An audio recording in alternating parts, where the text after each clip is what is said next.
good afternoon and welcome to Northumbria University's Facebook Live session, where today we're talking about the benefits of starting your studies in January. I'm Rob Carthy and I'm the International Director here at Northumbria, and I'm delighted to be hosting today's event.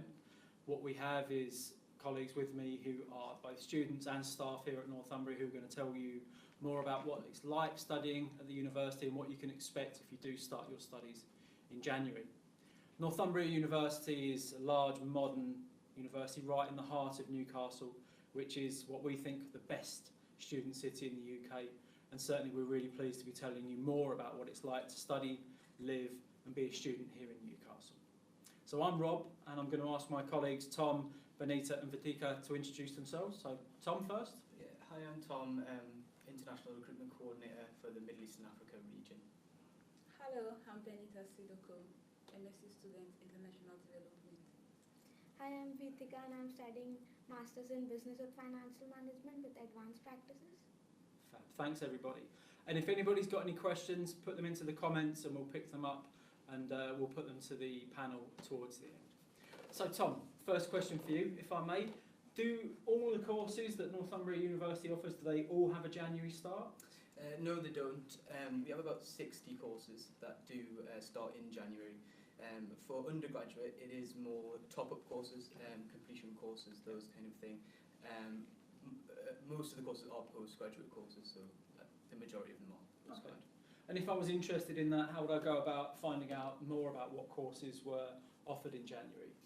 The website, the Northumbria main website, is the best place to go. We do have a January intake hub now that's been set up.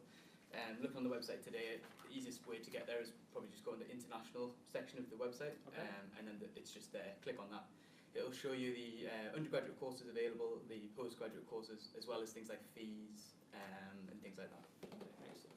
And I think you can also click on the search tool as well. I think that gives you that chance to filter. Absolutely, yeah. Yeah. So if you click on study on the website as well, it will allow you to change the time of year where you want to study. And January, just January, and all courses will come up there. Wonderful, thanks. And so on that, you've mentioned that mostly they're postgraduate courses, and we've got maybe a couple of undergraduate completion awards. What type of courses really are available in January? Yeah, so as I sort of mentioned before, so for undergraduate it is completion and top-up courses. So we have a international business management completion course. Yep. We have a mobile communication engineering top-up. Yep. They're the kind of undergraduate ones that we have. So for postgraduate it gets a lot more in depth. So you have most of the postgraduate courses are available then. You're looking at faculties like business, engineering, where the main ones are. But also things like design as well. You have masters in there, and they'll also come with an advanced practice sort of element to them as well. Okay, excellent. So you've mentioned top up and you've mentioned advanced practice. Can you just tell us a little bit more about what each one of those consists of? Technical terms. So I think that so for completion and top up, you're basically looking at like it's a final year, a final year of an undergraduate program. So it's not like it's not an undergraduate in the sense of a 3 or 4 year program. It will be for someone who potentially has done a diploma, an HND, in a lot of countries do them and come here and do a completion or top-up course. Okay. Or maybe if they've done 2 years at another university, if it's compatible with our with our top-up course, then they'll come and do it with that as well. In terms of advanced practice, this is a slightly new thing, but it allows someone to do a work placement, a study abroad option, or some type of dissertation project. So for example, if it was a business student, they could work in the business clinic, where they could do some consultancy work. With the placement option, just to point out that it is a competitive element. So we do have some absolutely fantastic placements, students that have gone to places like Nike and things like that. But it is competitive, so it's an interview process. You will be competing with other students, and you have to be quite engaged with it. But if you are, then it's a really good thing. We do have a placement team who will guide you through that process. But you do have to engage with it. But there's plenty of other options, as I say. With study abroad, we have lots and lots of partners, as you know, and you would basically study at one of our partner institutions around the world. Oh, fantastic! And so in terms of that, it sounds like through that advanced practice piece around internships, business clinic, that's really about giving students an opportunity to do something slightly different and to get some really valuable experience that goes onto their CV or their resume to really make them stand out when they're applying for a job. Okay. Yeah, absolutely. Yeah, I think it's the ethos of the university is just to go that extra part in terms of career.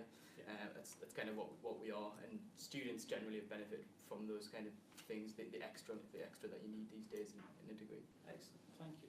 So Benita, I have a question for you. So you started your course in January. So can you just tell us a bit more about why you decided to start in January, and then what benefits you found from being a student that started their course in January? Thank you very much. Yeah, I specifically chose to start my course in January because of the 9th break. Okay. Yeah, because having a 9th break between 2 semesters actually gives you a good opportunity to settle in as an international student. It helps you more to understand the culture where you find yourself. It gives you the opportunity to prepare for your next semester, because it's not like I didn't see a September start. No, I saw, but I decided because it will give me a lot of time to understand the culture and settle in properly, so I'll enjoy my studies. That's why I chose to start in January. Okay. And it's been great so far. Good. And what, apart from that break, what other benefits have you found? What are the key things that you've enjoyed as part of your studies so far? Yeah, so far, other benefit I've realized in starting a January start, it gives you a better opportunity to build more network, because you get to meet 2 September starts. Okay. Like I came in, I met a set in September, and I'm resuming again, I'm meeting another new set.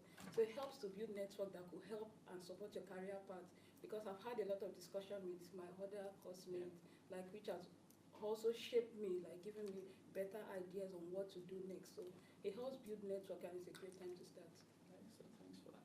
And Vitika, same question to you. Why did you choose January, and really what benefits have you found from that?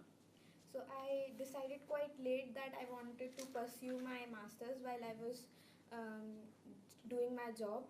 So I didn't want to enter the September intake in between, because as an international student we already have a lot of things to catch up. Yeah. So I didn't want to get in middle of the semester, and so I decided to take in the January intake. It would give me more time for my travel arrangement, my visa and everything. And as Benita said, after our first semester we get a long break in which we can get to settle down easily, and we get more time to know people. And in September intake we straight away have 2 semesters, so I think I found January intake quite better than September. And also we get to study what the course we want to study and the subject we are interested in, and get specialized knowledge in it. Okay, excellent. Thanks very much for that. And for anybody that's just joined us, a big welcome. This is the Northumbria University Facebook Live Ask session, where we're talking about the benefits of starting your studies in January. So Tom, back to you if I may. Does the January start, does it change how long the courses are? Does it have an impact on things like that? Generally the course is 12 months. Benita just mentioned it before, that there is this long break. So the summer break would fall usually with courses in January in the middle of your study. So that's the only difference. Obviously a summer break usually would be at the end when you kind of complete it. But with January you do have that break in the middle. But I think both students and other students that I've talked to as well actually find that a really beneficial thing. You get that kind of chance to have a little break in the middle of when you're doing some really difficult work, and also meet new people, as you were saying. Yeah. And there's also the benefit, I think, of the ability to work during that break, I think, because it's not term time, students can work full time during that period, which I think is, I know some students certainly find that very helpful. So, yeah. So, and then in terms of the course end, when does the graduation events normally take place? Most courses July. Okay. So it'll be July. Yeah. Whereas I think for students who start a master's program in September, they would normally be graduating the following December. Yeah. Yeah. Okay. Yeah, that's great. So, Benita, a question to you, if I can. Can you tell us about what support you received from Northumbria as a January starter? Yeah. Like I would always say, the most support I've received so far is the support of a personal tutor. Okay. Personally, my personal tutor has been of great help to me. I came in quite late in my studies. I was lost. I didn't know what to do. But as far as I discovered that, yeah, this is my personal thing, she helped me, like, put me through. Sometimes I'll come in confused, but after speaking with her, like, I will know what to do, like, I'll be more relaxed, the assurances, the support, whatever. And the thing is that they are open, you're free to, your personal tutor, you can discuss whatever you want to discuss with them, any issues you're having, and they always make it, like, give you a good advice, like, makes it better for you. I think that's one point that I've actually enjoyed about Northumbria. You get to meet your personal tutor, and you don't have like a time frame. You could go to her anytime, like not like you have to book an appointment, but like you say, you can come to me and speak about anything. Like you have free access and easy access. It's not like something that is complicated. No, there's a free access which could help even in your studies a lot. That's fantastic. So, in terms of other aspects to when you arrived, did you use the meet and greet service, and did you engage with the student union at all? No, because I was actually lost. Oh, okay. So like, but I used the Acts for Help service, Yeah. Okay. which gave me guidance on what to do. Yeah. For example, like locating my classroom. Like I think I used the Acts for Help. There's always a service that you could go to, even if you don't like. You could always ask someone. Yeah. You could always see the Acts of Help. They are readily available to help you. It's not like it's stressful. Like you could also, because the location where the Acts of Help is it's not like a location where you have to walk. It's easily, you can get it easy. So I think they've been of help also. Well, that's good to hear, because certainly the Ask for Help system is our 24-hour dedicated kind of single and central the location point of where they support. are is also good. So Yeah. if you could just walk in there and ask whatever you want to ask, I think that was my first point of call when I came in. And Vitika, how about you? How did you find it, and how did you settle in? What worked for you? I think teachers helped a lot because I hadn't done my assignments in India, so we had exams and I hadn't done any of the assignments. So the teachers were a lot of help. They gave a lot of advice how to write the assignments, what to do next. So I think that was the biggest factor for me while I came. And how about did you engage in the Students' Union or use the... I became the course rep. Oh, Teachers and everybody advised me that if you want to be confident, be good in leadership skills, you should get to the Students' Union. So I applied for the Postgraduate rep for business and law, and I became that also. Wow. So yeah, I engaged quite a bit in the Students' Union. Oh, excellent. That's good. And it's worth saying as well that we have, for students that start in September and the students who start in January, the meet and greet service. So we'll come and collect you from the airport and bring you to your accommodation, freshers events, and make sure that you understand what you need to do around some of those admin things like opening a bank account, registering with the doctor. Yeah, and that was a lot of help. Because we know that it's such a big transition, I think, from moving to a new country, and as you say, a new learning system as well. So a different way of teaching and a different set of expectations, and so we do try to make sure there's support around living in Newcastle, living in the UK, but then also studying in the UK. So we know that's very, very important. Okay, we've had a question in which is around student accommodation for January. I think it's worth saying that we do offer accommodation to all of our new students, whether they start in September or January. You can see who you can be living with.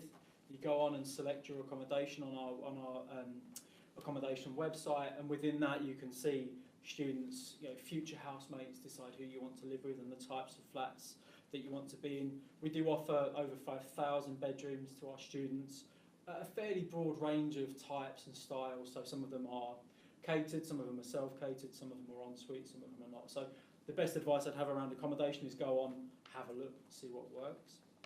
How did you guys find accommodation? Did you stay in university or did you...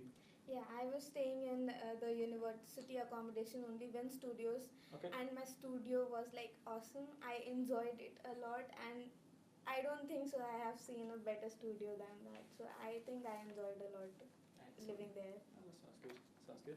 Excellent. And we've had another question in as well about student finance and scholarship. So for students who are international, so from outside of the European Union, the student fees are set on the website, so you can see it's the same fees if you start in September or if you start in January. And we do have a number of scholarships available. It depends when you start. It depends where you're from. Those scholarships range anywhere between £1,000 and £4,000. the advice I'd give is apply. Once you've applied, then we can assess and we'll make a decision pretty much straight away on your application if there are scholarships available. I think I benefited from the scholarship. Okay. I got £2,500 scholarship, so like I've been beneficiary of the scholarship, so it's a real. Good, glad to hear that. And a question, I think, for both of you, what advice would you give to anybody considering starting a course in January? Yeah, like I earlier said, there's so much benefit starting a course in January than the September to me, but it's always good if you are looking towards starting a course in January.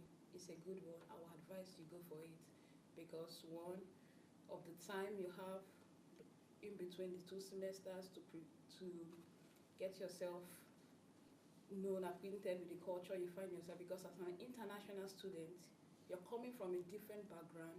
It helps you settle. When you start the first semester, you find yourself like trying to get to know around, but during the semester, you might not have time to understand more where your surroundings and your environment and the city where you live. But having that break in between the both semester gives you the opportunity to know and understand the environment and the culture where you are studying, because it's very important. If not, if you don't understand, you find yourself struggling. So that nice break is a very good opportunity that I've actually experienced. Like, it has been beneficial to me and helps you to meet a lot of people. And also, it helps you to build more larger network. Like I said earlier, you have the opportunity of meeting 2 different September starters and meeting a lot of people, which has been of help to me. Like, because I'm speaking from experience. I made a lot of friends in the last September and they're leaving. I'm expecting new sets to come in September and I'm still going to study with them and I'm still going to build a larger network. It helps, it will help you. It depends on your career path. Example, I'm studying international development, which is an international course and a broad course, which covers a lot of things going on in both the global south and the global north. It helps you to understand the world at large, because you get to communicate with your coursemates. I think that's one of the things I found most interesting in my course I'm doing in January, is in January start. So for me, it's good. So if you are looking or still deciding to come in January, I would advise you to run down, like, because you're not going to regret your decision. Take my word, you won't regret your decision. Thank you. Thank you. And same question for you, Vitika. What advice would you give to any students thinking about starting? So I would just say engage. You join all the societies. There are a lot of societies. Join students' union if you can. One thing I would say is attend all the classes, because that would help a lot, because students tend to miss classes while they come. Attend all the classes. If you're struggling anywhere, take help from teachers. They'll definitely help you. And yes, Wonderful, thank you. Well, thanks to everybody for that. That's been great, and that's the end of our questions. I'm going to look to my colleagues to see if we have any other questions, and I think Sam has a question for us. Yep, I've got one here, and this will be more directed at kind of Benita and Vitika there. So it's, what do you enjoy most about being a student at Northumbria, if there's one kind of particular aspect? Question? Benita first? Yeah, it gives you the opportunity. For example, what I've enjoyed so far being a student, my profile has been published in my faculty. Like, I've gone to like conferences. My program leader like took interest because of what I'm doing, because you have opportunity to share your experience and what you find yourself doing. Because of that, my profile has been published in one of our publications in our faculty. So that's one of the benefits I've enjoyed, because publishing your profile in a publication, it gives you great joy. Other people get to know what you're doing. So I've enjoyed being part of student union. I've enjoyed being meeting people from new cultures, living at my accommodation, going around the city. So I think everything I've done till now, I've enjoyed a lot in it, and I am looking forward to do new things. I think that's it. Wonderful. Okay, well, thanks everybody. Thanks for listening. If you have any questions, please feel free to add them to the comments. Our colleagues will get back to you as quickly as they can. But thank you very much to the panel, and thanks to everybody watching.